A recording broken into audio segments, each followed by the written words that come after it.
Hello universe army, कैसे हो सब लोग। आई होप सब अच्छे होंगे, स्वस्थ होंगे और अपनी तैयारी को मजबूत बनाए रखे होंगे। देखो, अपन पढ़ क्या रहे थे, वो पढ़ रहे थे human reproductive system. Human reproductive system में अपन ने पढ़ा मेल रिप्रोडक्टिव सिस्टम। और जो मेल रिप्रोडक्टिव सिस्टम था ना, वो अपना कंप्लीट हो चुका है। और आज अपन पढ़ेंगे, वो पढ़ेंगे क्या, फीमेल रिप्रोडक्टिव सिस्टम। मादा जनन तंत्र था, मैंने इसका डायग्राम बता दिया था आपको पिछली क्लास में। अगर आपको डायग्राम वगैरह देखना है, पिछली क्लास अगर नहीं देखी है तो पिछली क्लास आप देखें, उसमें मैंने आपको समझा रखा है कि किस प्रकार से इस्थमस, इन्फंडिबुलम और एम्फुला, एंडोमेट्रियम, मायोमेट्रियम, पेरीमेट्रियम, इनकी क्या स्थिति होती है, यूट्रस कहाँ पे रहता है, यह मैंने आपको बता रखा है। कितनी क्या लंबाई होती है किसकी, जो फेलोपियन ट्यूब है इसकी, यह मैंने आपको बता रखा है। किसमें, पिछली क्लास में मैंने डायग्राम भी बता रखा है। और जो फीमेल रिप्रोडक्टिव सिस्टम है वो मैंने आपको बता रखा है, किसका, मादा जनन तंत्र का। आज अपन पढ़ेंगे इसमें आगे क्या, डायग्राम तो मैं बता नहीं रहा, आज अपन पढ़ेंगे अंडाशय। क्या पढ़ेंगे आज, अंडाशय। अंडाशय को अपन बोलते हैं क्या, ओवेरी। ओवेरी। अब देखो, अंडाशय के बारे में मैं बताऊं आपको। देखो, वर्षण था, वर्षण। वर्षण क्या था कि उदर गुहा से बाहर की ओर लटके हुए क्या पाए जा रहे हैं, दो। कौन पाए जा रहे थे, वर्षण। लेकिन अंडाशय है, अंडाशय है ना, वो किस में रहेगा, उदर गुहा में रहेगा। कहाँ पे रहेगा, उदर गुहा में रहेगा। और संख्या कितनी है, दो। कितनी है, दो। लेकिन अगर तुलनात्मक अध्ययन करें, वर्षण की भी संख्या दो थी, लेकिन वो किसके द्वारा, इंग्वाइनल कैनाल के द्वारा किस में आ गए थे, स्क्रोटम में आ गए थे, उदर गुहा से बाहर की ओर आ गए थे। कौन, वर्षण। लेकिन अंडाशय उदर गुहा में रहेंगे। और संख्या कितनी है, दो। फिर अगर बात करें तो अंडाशय है, अंडाशय को कौन सी लेयर घेरी हुई रहती है, चारों ओर से, जो ट्यूनिका एल्बुजिनिया है, एल्बुजिनिया। ट्यूनिका एल्बुजिनिया की जो परत है ना, परत, वो इसको क्या करती है, चारों ओर से घेरे हुए रहती है, चारों ओर से घेरे हुए रहती है। किसको, अंडाशय को।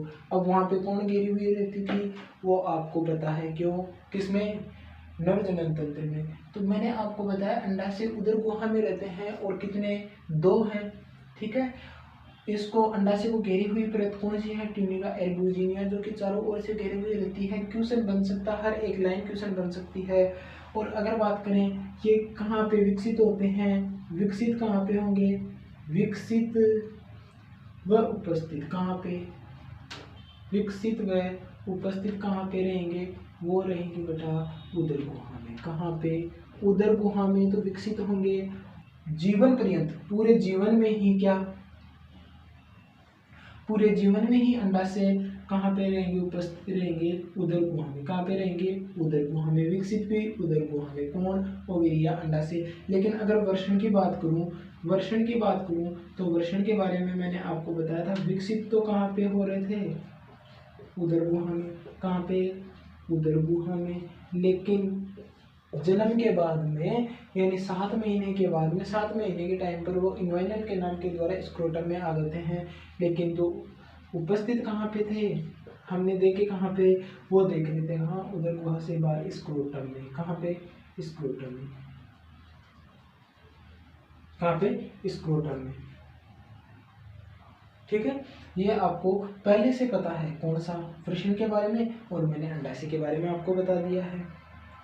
फिर अगर बात करें तो वृषण था, वो किसके द्वारा जुड़ा हुआ था, वर्षण योजिनी, वर्षण योजिनी या गुबर्नेकुलम, किसके द्वारा, गुबर्नेकुलम के द्वारा जुड़ा हुआ था। किससे, उदर भित्ति से।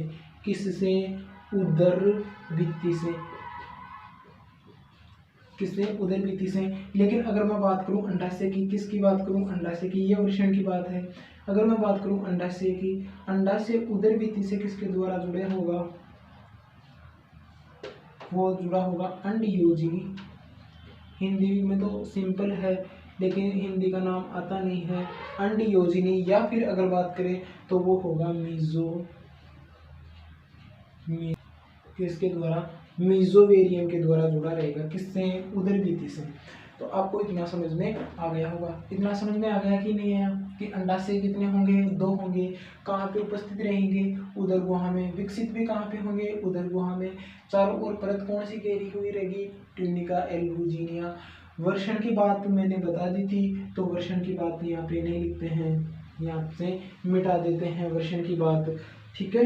वर्षण योजनी के बारे में, भूबंडकुलम के बारे में पीछे वाली जो क्लासें हैं उनमें चर्चा की जा चुकी है। फिर अगर बात करें, ये उदरभित्ति से किसके द्वारा जुड़े हुए रहते हैं, अंडयोजनी या मीजोवेरियम के द्वारा, किसके द्वारा, मीजोवेरियम के द्वारा। अंडाशय के बारे में इतनी बातें क्लियर हुई क्या, याद हुई कि नहीं हुई, आप इतनी नोट कर सकते। अंडाशय से जो जो क्वेश्चन बनने वाले थे मैंने आपको बता दिया, वर्षण से तो पहले बनने वाले थे ना, वो तो मैंने आपको पहले ही बता दिया था। और जो अंडाशय था, अंडाशय से जो इम्पोर्टेंट क्वेश्चन है वो मैंने बता दिया है। बाकी आपको बुक बता रखी है, एनसीईआरटी भी पढ़ते रहो, क्वेश्चन प्रैक्टिस के लिए आप पढ़ते रहो, एमटीजी फिंगरप्रिंट। मैं किसी बुक का प्रमोशन नहीं करा, लेकिन मेरे पॉइंट ऑफ व्यू से देखें तो फिंगरप्रिंट, एमटीजी फिंगरप्रिंट है वो अच्छी है, तो वो आप बाई कर सकते हो।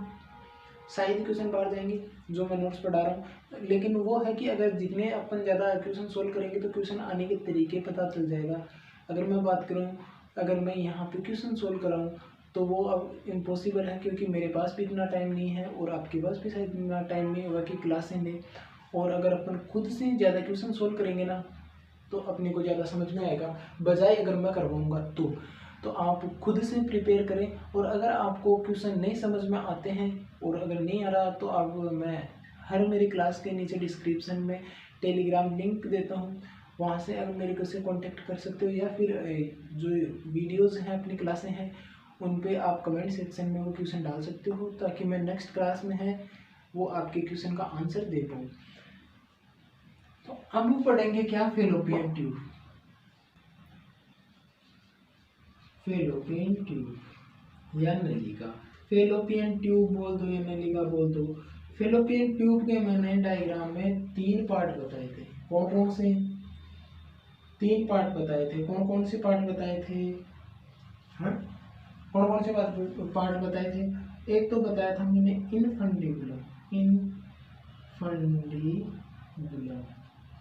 इनफंडिबुलम पार्ट बताया था। एक बताया था मैंने एम्फुलम, और एक जो पार्ट था वो कौन सा था, स्थैमस। ये मैंने 3 पार्ट बताए थे। तो इनफंडिबुलम की बात करें तो ये किधर रहेगा, अगर यहाँ से डायग्राम से बताऊं, क्योंकि आप, मुझे कंफर्म है कि आपके दिमाग से स्लिप हो गया ये डायग्राम, लगभग हो गया, पूरे के टोटल की बात नहीं कर रहा कि सभी के हो गया, लेकिन हो सकता है हो गया होगा। तो फिर से बता रहा हूँ कि कौन कौन से पार्ट होता है। ये अपने पास में यूट्रस वाला पार्ट आ गया, कौन सा यूट्रस वाला पार्ट आ गया। यहाँ पे क्या होते हैं आपको पता है कि फिम्ब्रे या झालर कुछ इस टाइप से, और ये होता है अंडाशय। अंडाशय उदरभित्ति से किसके द्वारा जुड़ा होता है, अंडयोजनी के द्वारा, या फिर किसे मीजोवेरियम के द्वारा, है ना। अंडयोजनी या फिर मीजोवेरियम के द्वारा जुड़ा हुआ रहता है अंडाशय है। ये तो क्या है, अंडाशय या ओवरी। अगर बात करें ये क्या है, झालर या फिम्ब्रे। झालर, तो झालर कभी नहीं आएगा आपके, फिम्ब्रे।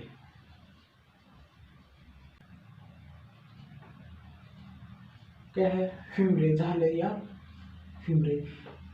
जो अपने पास में अंडाशय के सबसे पास वाली जो नलिका है, 3 पार्ट बताए मैंने फेलोपियन ट्यूब के, इनफंडिबुलम 1 नंबर, एम्फुला 2 नंबर और स्थैमस है 3 number. Infundibulum 1 number, ampulla 2 number, isthmus 3 number. आपसे क्रम भी पूछा जा सकता है, किससे, अंडाशय से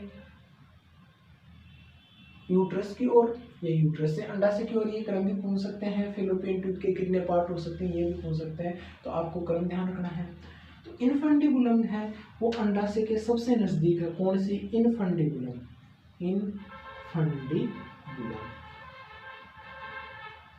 इनफंडिबुलम नलिका है वो अंडाशय के सबसे पास वाली नलिका है, नंबर 1 दे देते हैं। इसके बाद में पाई जाएगी, वो पाई जाएगी कौन सी, एम्फुला। कौन सी पाई जाएगी, एम्फुला, और ये है सेकंड।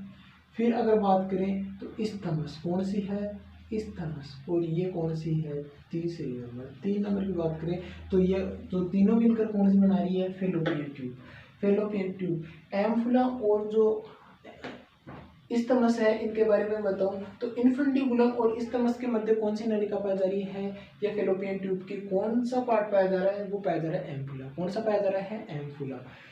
फिर अगर बात करें जो इन्फंटिबुलम है, इन्फंटिबुलम में अंगुली नुमा प्रबंध निकले हुए रहते हैं जिन्हें क्या बोलते हैं, फिम्ब्रे। क्या बोलते हैं, फिम्ब्रे। ये किसका कार्य करते हैं, ये करते हैं जो ओवम होते हैं, ओवम का कलेक्शन। क्या करते हैं, ओवम का कलेक्शन या एकत्रण या संग्रहण। किसका, अंडाणु का संग्रहण का कार्य कौन करते हैं, फिम्ब्रे या जाइलर। इतना आपको समझ में आया या नहीं आया, बता दीजिए एक बार कमेंट सेक्शन में जल्दी से। अब बात करते हैं वो है गर्भाशय की। किसकी, गर्भाशय की बात करते हैं। गर्भाशय को इंग्लिश में क्या बोलते हैं, यूट्रस। देखो गर्भाशय में है यूट्रस। यूट्रस के बारे में अगर मैं बात करूँ, गर्भाशय जिसमें बच्चे का क्या होता है, धारण होता है, 9 महीने तक बच्चा इसी में क्या रहता है, बच्चे का पालन पोषण होता है।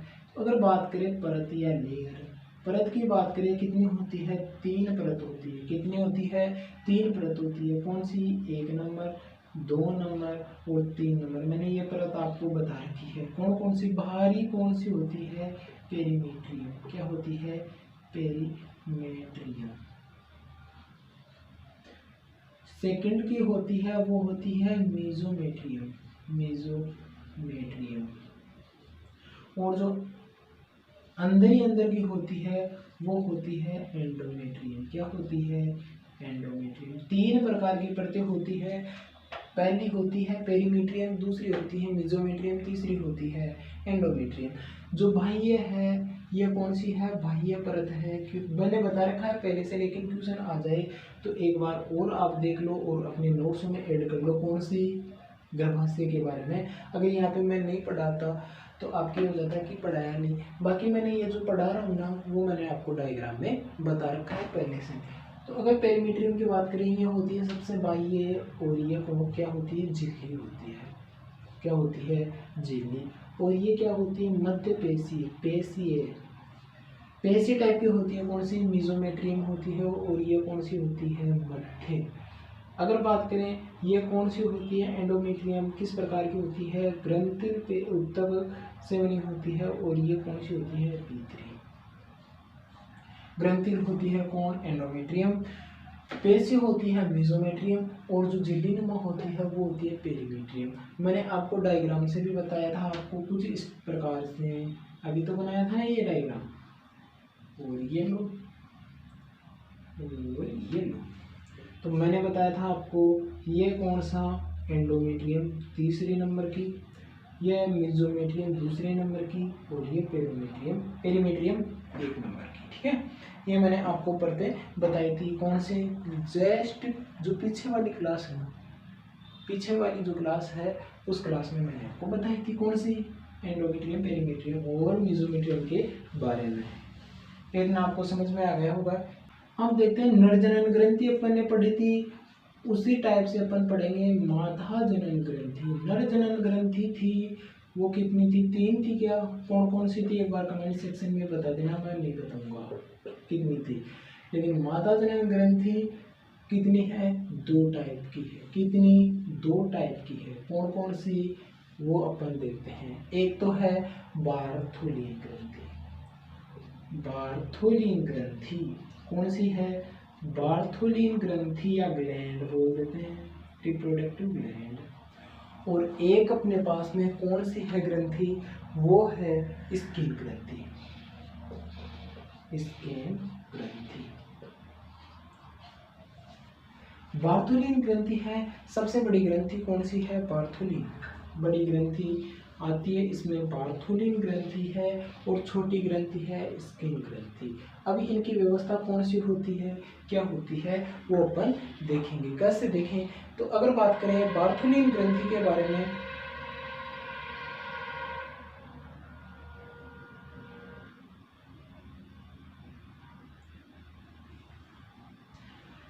अगर मैं बात करूं मानव ग्रंथि, बल्बोयूरेथ्रल ग्रंथि के बारे में पढ़ा था अपने मानव जनन तंत्र नर जनन तंत्र में सॉरी, और बल्बोयूरेथ्रल, प्रोस्टेट और शुक्राशय ग्रंथि, तीन ग्रंथियों के बारे में अपन प्रमुखता से अध्ययन किए थे। किसमें? नर जनन तंत्र में। लेकिन मादा जनन तंत्र में दो ग्रंथियां होती है, कौन कौन सी? बार्थोलिन ग्रंथि और स्किन ग्रंथि। बार्थोलिन ग्रंथि देखो किसके समान कार्य करती है? जो नर जनन में होता है, कौन सी? बल्बोयूरेथ्रल,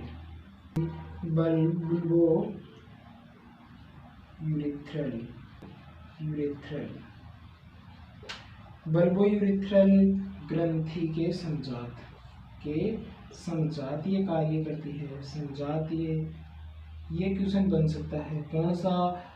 कि जो ये ग्रंथि होती है बल्बोयूरेथ्रल ग्रंथि, वो तो सबसे बड़ी तो होती है, लेकिन बार्थोलिन ग्रंथि बड़ी तो होती है, लेकिन नर जनन तंत्र है उसमें किस ग्रंथि के समान कार्य करती है? किसके समान कार्य करती है? वो करती है बल्बोयूरेथ्रल ग्रंथि के समान।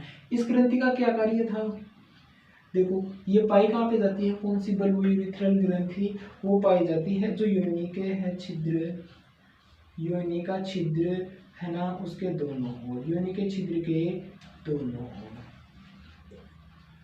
छिद्र के दोनों ओर कौन पाई जाती है? बार्थोलिन ग्रंथि पाई जाती है। कौन सी? बार्थोलिन ग्रंथि पाई जाती है। और ये क्या कार्य करती है? वो ये करती है योनि का स्नेहन का कार्य, योनि का स्नेहक का कार्य कौन करती है?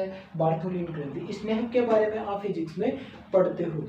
अब जैसे आपका अगर अच्छा सपोर्ट रहा तो मैं थोड़े ही दिनों में फिजिक्स भी स्टार्ट करवा दूंगा। अगर आपका सपोर्ट अच्छा रहा तो मैं फिजिक्स का, फिर से बता रहा हूँ, फिजिक्स का सिलेबस भी मैं अपलोड करने लग जाऊंगा, क्लासें आने लग जाएगी फिजिक्स की भी।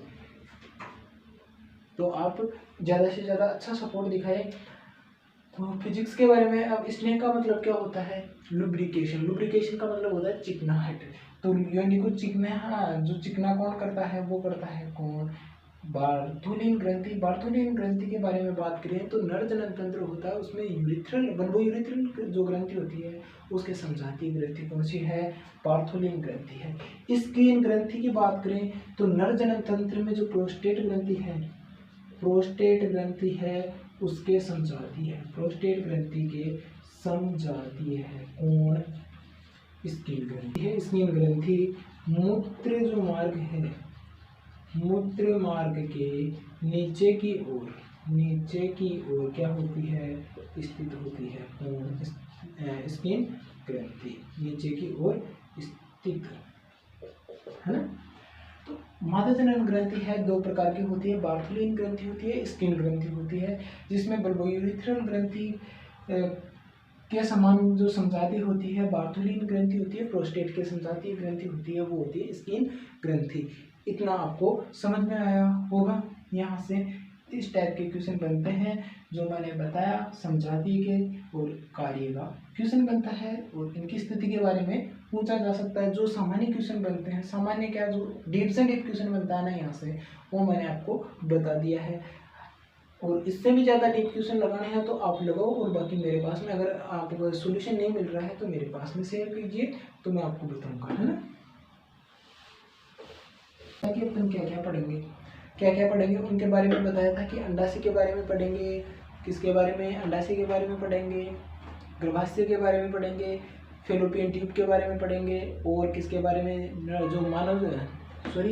जो फीमेल जनन ग्रंथि है उनके बारे में पढ़ेंगे, फीमेल यानी मादा जनन ग्रंथि है उनके बारे में पढ़ेंगे, और बाह्य इसका जो जननांग है उनके बारे में पढ़ेंगे। तो बाह्य जननांग के बारे में अगर बात करें, किसके? मादा के जो बाह्य जननांग होते हैं उनके बारे में बात करें तो देखो क्या होता है बाह्य जननांग। बाह्य जननांग को बोलते हैं वुल्वा। क्या बोलते हैं? वुल्वा। हलवा नहीं रे, वुल्वा। क्या बोलते हैं? वुल्वा। कभी आप इसको हलवा मत बोलने लग जाना, हलवा नहीं है, क्या है? वुल्वा। क्या बोलते हैं? वुल्वा। VULVA क्या है? वुल्वा। कभी भी हलवा मत बोल देना। क्या पता बोल देते हैं हलवा।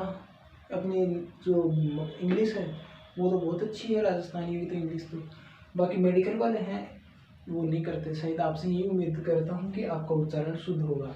ये वुल्वा है, कभी भी हलवा मत बोल देना इसको। अगर बाह्य जनांग की बात करें तो बाह्य जनांग 5 होते हैं और अपने ये 12th की आरबीसी के सिलेबस में था मेरे टाइम पे, उसमें हमारे को तो कभी याद हुई नहीं और शायद आपको भी याद होंगे नहीं, लेकिन आज याद करा के रहेंगे। कितने पार्ट है? 5 पार्ट है बाह्य जनांग को। बाह्य जनांग को अगर बात करें साइंस की भाषा में क्या बोलते हैं? बुलवा। क्या बोलते हैं? बुलवा। बाह्य जनांग किसके बोल रहे हैं? मादा के बाह्य जनांग है। किसके? मादा के बाह्य जनांग है। वो तो आपको पता है कि जो क्या पढ़ रहे हैं, मादा जनन तंत्र पढ़ रहे हैं। बाह्य जनांग नर के जो बाह्य जनांग है उनके बारे में मैंने आपको बता दिया था। तो पार्ट कितने हैं? 5। पहला पार्ट में कौन है? पहला पार्ट है mons pubis. Mons pubis part है कौन सा?